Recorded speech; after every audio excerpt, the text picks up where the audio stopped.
The past has to be rewritten again and again. Much of what we once thought we knew has now been proven wrong by science. However, rumors or assumptions often persist for centuries. We want to clear up 9 such lies in this video today. Let's start.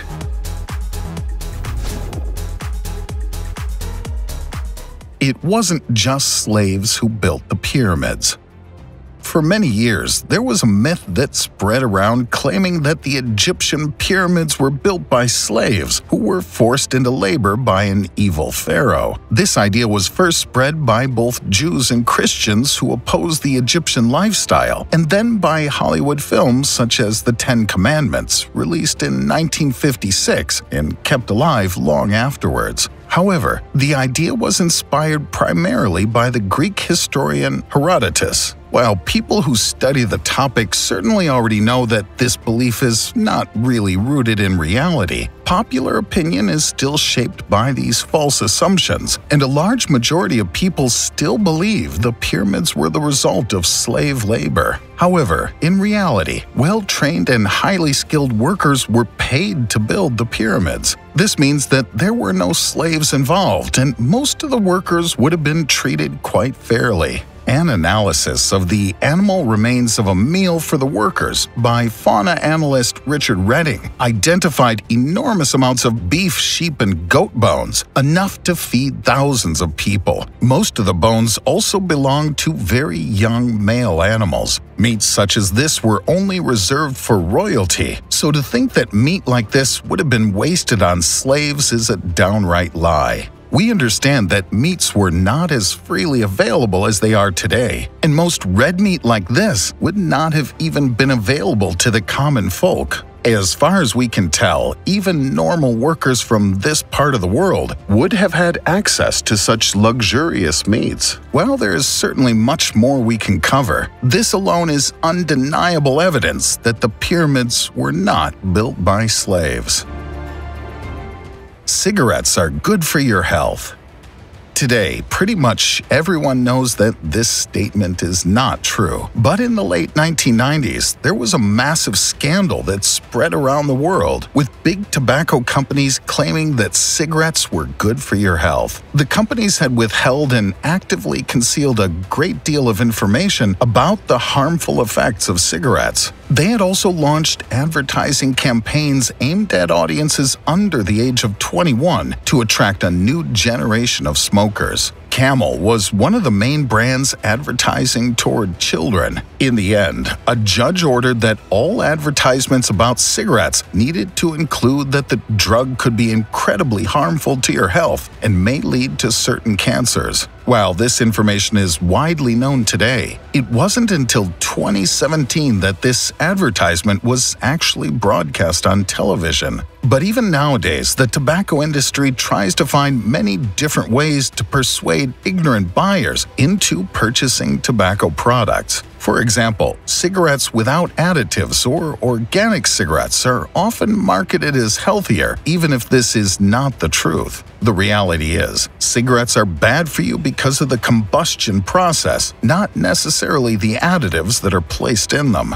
Because of this, even vapes have many downsides. Don't let companies fool you into buying harmful chemicals like this. All of these products are designed to line the pockets of the wealthy and leave the lower class with tremendous health issues later down the road. Edison did not invent the light bulb. The simple idea of using electricity to provide light came from the English chemist Humphrey Davy, who showed that electricity flowing through wires emits light. The problem, however, was finding a cheap material that burned brightly and also lasted for many hours. While Thomas Edison overcame this obstacle with a carbon thread in 1879, the chemist Warren de la Rue had solved the problem almost 40 years earlier by using thin threads of refractory metals sealed in a vacuum. However, since he opted for expensive platinum, this invention was largely forgotten about, as platinum was far too expensive. The British chemist Joseph Swan tried to avoid the cost by using carbon, but this didn't work out, as carbon would burn out far too quickly. A year later, Edison combined carbon threads with an improved vacuum system and thus became the inventor of the modern light bulb. In the end, Thomas Edison didn't invent the light bulb. Instead, he simply made it much more cost-effective so that the average consumer could install light bulbs in their homes.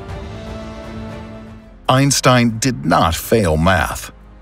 The world-renowned genius Albert Einstein is said to have had a learning disability and dyslexia at a young age. However, these rumors are not entirely true, and according to the evidence we found, Einstein was a relatively normal child, though he proved himself to be gifted from a very young age. Just like most children, he was able to speak in full sentences when he was just 2 or 3 years old. When he got his grades at the age of 7, his mother wrote a letter to Albert's grandmother saying he was first in his class again. He got a brilliant report. By the time he transitioned to high school, Albert was continuing to do very well for himself and consistently tested near the top of his class. However, even though Albert was a very bright student, he wasn't known to be observant, and oftentimes he would misbehave. According to some reports, when he began learning at the age of 5, he grew so angry that he threw a chair at his teacher, though after this it seems like his behavior turned around, at least a little bit. He was able to make it through school and received incredible grades on all of his report cards. It seems like the rumor of his poor math skills likely stemmed from his biographer, who wrote a book about him after his death. The biographer misread his school report cards and claimed that he failed math and English. However, in reality, he passed both classes with flying colors.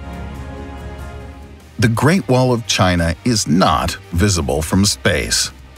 The myth that the Great Wall of China is visible from the moon dates back to 1754. As you'll probably notice, this was a few centuries before the moon landing, so there's no way that the ancient Chinese would have known this at the time. It was not until 1969 that the Apollo 12 crew was able to refute this claim. Alan Bean reports that at such a distance from the Earth, all you can really see from space are clouds, snow, and water. For the most part, it's rare to even see grassy areas of the world. Even from the International Space Station, which is more than 99% closer, the wall cannot be seen with the naked eye. In 2003, Yang Liwei, the first man from China, was sent into space, and to the disappointment of the Chinese, even he reported that the wall was not visible. The American-Chinese astronaut Leroy Chiao finally succeeded in photographing the Great Wall of China with a 180mm lens from a height of 230 miles, which corresponds to approximately 370 kilometers. However, even these images have been refuted, as the camera is obviously able to perceive much more than the human eye. So, as it stands, there's no way to see the Great Wall of China from outer space.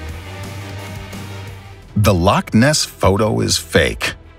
Everyone is, of course, familiar with the famous photo from 1934, which was supposed to show the Loch Ness Monster. The search for Nessie is far from over, and there would be sightings again and again, with new photos popping up online all the time. George Edwards, who sold rides on Loch Ness, uploaded a photo of the supposed monster in 2012, which was hailed as one of Nessie's best photographs ever taken. In the photo, you could make out what appeared to be the spine of the large sea creature. However, a year later, Edwards admitted the photo was fake, and the image was created using a fiberglass model that had been created for the National Geographic documentary, The Truth Behind the Loch Ness Monster. However, Edwards never owned up to his mistake and doesn't feel like he did anything wrong by lying to the public. However, this isn't even the most recent photo to have been taken. In 2020, a photo from a local tourist named Steve Chalice made the rounds and caused quite a stir online. He himself did not state that it was Nessie, but asked on social media what type of fish he may have taken a photo of. A blogger named Roland Watson, who deals with the history of the Loch Ness Monster, found out, however, that Chalice is a 3D graphic artist and makes a living by creating fake images like this. Steve Feltham, who has been studying Loch Ness for years, believes that Nessie does not exist, and that the many sightings can probably be attributed to river catfish. He says that some of these fish can grow as long as 8 feet, giving the appearance of a deep-sea monster. Vikings did not wear horns. For the most part, most people understand that Vikings did not wear hats with large horns jutting out of them. Most people seem to understand this, but popular culture continues to portray ancient Vikings as being horn-wearing savages. The origin of this misconception can actually be found in the world of opera, because for Richard Wagner's The Ring of the Nibelung, the costume designer Karl Emil Doppler created helmets with horns for the Viking characters in the second half of the 19th century. This one opera managed to completely change the way the world viewed Vikings, leading many to believe that the Vikings did, in fact, wear horned hats. In reality, horns would have been counterproductive in combat. If the opponent's sword had smashed into a horned helmet like this, it would have likely slid down and smashed into the Viking's face. Not something you want to have happen in battle. As a side note, the idea that Vikings drank from hollowed-out horns is also unlikely. In reality, it would have made much more sense for Vikings to have drunk from clay cups, just like everybody else. Though, in some parts of the world, horn cups were used. Michael Jackson did not invent the moonwalk.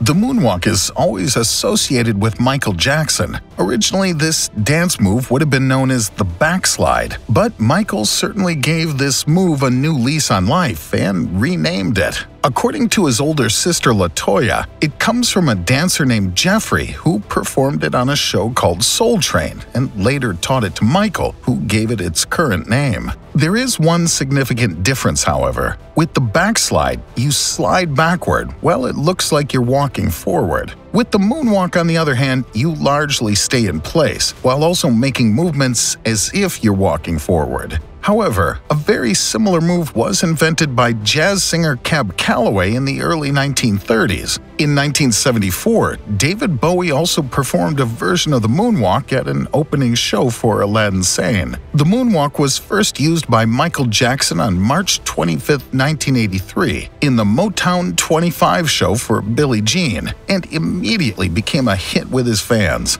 However, by all means, Michael Jackson did not invent this move.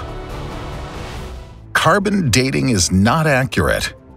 In the world of archaeology, it can be hard to talk about recent discoveries without using carbon dating as a means for establishing how old an object is. However, in 2018, the accuracy of this method was questioned after it was recognized that climate plays a significant role in the breakdown of carbon. Climate fluctuations can have a considerable influence on the result of these tests. In the case of plants, there's also the fact that they usually grow at different speeds at different times of the year. So to carbon date a plant would just be foolish. The method for radiocarbon dating was developed back in the 1940s. It's based on the idea that living organisms constantly take up carbon through the atmosphere or through food. After death, uptake comes to an end, and the carbon that is present is slowly broken down. In 2020, it was announced that scientists would be re-evaluating the way they use carbon dating. They admitted that some of the dates they've chosen to use could be inaccurate by hundreds of years, though it wouldn't be too far-fetched to assume that some instances could show inaccuracies of thousands upon thousands of years.